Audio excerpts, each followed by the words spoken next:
How's it going, everyone? Hope you're doing well, looking after yourself as per usual. Mr. Boulder back today with a quick midweek video, and I'm back with a contest entry from my friend Mr. Josh Keech. Not too long ago, Josh hit 200 subscribers. Well done, Josh. Great achievement, mate. So he's doing a contest. It's very simple. What he wants you to do is to talk about sort of other interests and hobbies you have outside of the VC. So that's what I'm here doing tonight. To be fair, not too much to talk about, to be honest. Music collecting and playing music is my main sort of hobby and interest. Obviously, you all know I'm a collector, and many of you will know that I'm in a band, and I've been playing in bands for 20 years. I've been in alternative rock bands in the past, pop rock bands, punk bands, and metal bands. So I'm not going to talk about that really, because you all know that I do the whole playing in a band thing and being a guitar player. So there's not really much else to talk about, because I don't really have that many interests outside of collecting music and playing music. So one of the things that I do like doing is I actually like cooking. Cut a long story short, about 10 years ago I was living on my own, and one day it occurred to me I could either spend the rest of my life eating takeaways, eating frozen food, pot noodles and super noodles, or I could actually get off my arse and learn to cook. And the way I actually did that was through YouTube, actually. I started watching some videos from an Australian guy called the One Pot Chef, and he was creating some very kind of simple stuff. So I thought I'll have a go at that, and made a couple of things and actually tasted how they should. So I actually really got into cooking then, and found out it wasn't as hard as I thought it was. Started off with the bog standard stuff like spaghetti bolognese, chili con carne, that kind of thing. And then went on to try loads of other stuff over the years. Me and my wife actually both love cooking, so I'm sure in a lot of households there's a lot of sort of disagreements with couples about who's going to do the cooking. With me and my wife, not a problem, because we both enjoy it. So I like to make a lot of stuff, to be honest. I like making a lot of Indian food. I make my own paste from scratch sometimes. Sometimes I cheat and use a store-bought paste. But for half the time, kind of make stuff completely from scratch, including the pastes. I like making a lot of Chinese food. Chicken chow mein I make quite a lot. Special fried rice, those kind of dishes. Stir fries, that kind of thing. Like doing a lot of fakeaways as well, which is basically sort of healthier versions of popular takeout foods. Do sort of homemade zinger burgers like you would get at KFC quite a lot. I like doing those. And if you follow me on Instagram, you'll notice as well I make a lot of my own burgers, especially in the summer. So they're on the barbecue as often as possible. I like to make just standard burgers. I like to make some spicy ones with some chilies inside them sometimes as well. And I've made something called, basically they're lamb doner kebab burgers though. And they're really, really nice. So if you follow me on Instagram, you'll know this, because I'm posting them all the time in the summer. So yeah, cooking's one thing I like to do a lot of. The only other thing I've got a real interest in is true crime, actually. I'm massively into true crime. Started back in my teenage days. There was a thing that was in the news age back in the early 90s called Murder Casebook, and that's how I got started. This is obviously back in the days before the internet, where you didn't have all the information at your fingertips all the time. And it was basically just kind of a magazine, a small kind of magazine, which was talking about a particular case or a serial killer. And that's how I got started in true crime. So I listened to loads of true crime podcasts. So in a day when I'm at work, half my day is spent listening to true crime podcasts, and the rest of the time is spent listening to music.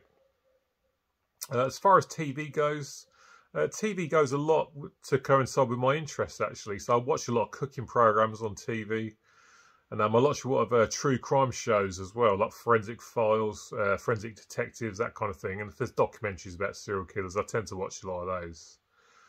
I'm into sport as well.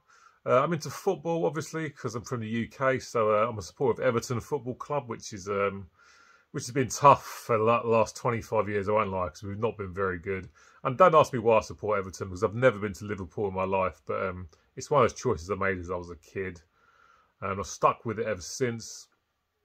I like watching rugby as well. Don't watch the domestic leagues too much. I'm more about the World Cup and the Six Nations, that kind of thing. So I really enjoy watching rugby.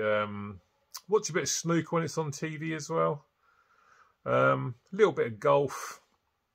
So yeah, I watch some sports on TV. I'm also into American football, which is quite rare for someone in the UK.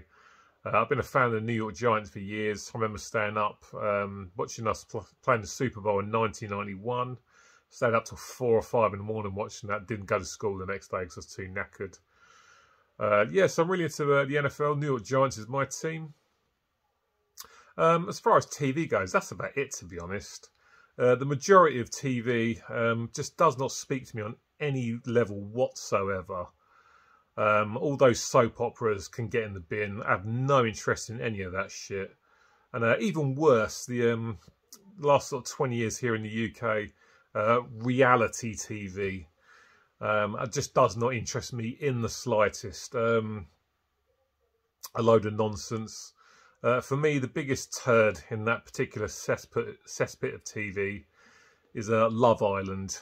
Just could not ever imagine wanting to watch that at all. A programme full of self-obsessed, vain dickheads who think their shit doesn't stink and just not interested in the slightest. That can get in the bin and well and truly fucking stay there as far as I'm concerned. So that's really it for my interests outside of music, collecting and playing. So some albums or some songs that are to do with my interests. So let's start with the soul true crime thing. Exodus. On here you've got the Ballad of Leonard and Charles. That's about Leonard Lake and Charles Ng. A couple of serial killers from the States in the 1980s. Absolutely horrible pair of individuals they were. My very beat up copy of Judas Priest's Sad Wings of Destiny. This has got the Ripper on it, which is about Jack the Ripper. Venom's Black Metal, which has Countess Bathory on it, which is about Elizabeth Bathory. And now a whole album about Elizabeth Bathory. This is Cradle of Filth's Cruelty and the Beast. That's a concept album about Elizabeth Bathory. And now a triple header from Slayer. Their Well Painted Blood album, which has got Psychotherapy Red on it. That is about the Russian serial killer Andrei Chikatilo. Seasons in the Abyss. This has got Dead Skin Mask on it, which is about Ed Gein, the serial killer from Wisconsin. Finally spat that out. He's considered like the first real serial killer. And last up, Slayer's Divine Intervention, which has 213 on it, which is the flat number or apartment number, as you call it in America, of Jeffrey Dahmer, the Milwaukee cannibal. So that's all the stuff to do with true crime and serial killers. Our next stuff about food is the Stranglers, their debut album, which has got Peaches on it. Winger's debut, Hungry. David Lee Roth, Hot Dog and a Shake, from his second album. ZZ Top's Recycler, which has Burger Man on it. And a pie triple header. Stone Temple Pilots, Piece of Pie. Led Zeppelin, Custard Pie. And of course, Warrant Cherry Pie. So that's it for my quick entry to Josh's competition. As always, I'll leave a link to Josh's channel in the description box of this video. If you're not familiar with Josh, head over to his channel, check his stuff out, subscribe to his channel, get involved in his contest. That'd be very much appreciated. That's it for tonight, guys. Cheers for watching. I'll catch up with you soon. See you later and take care. Bye.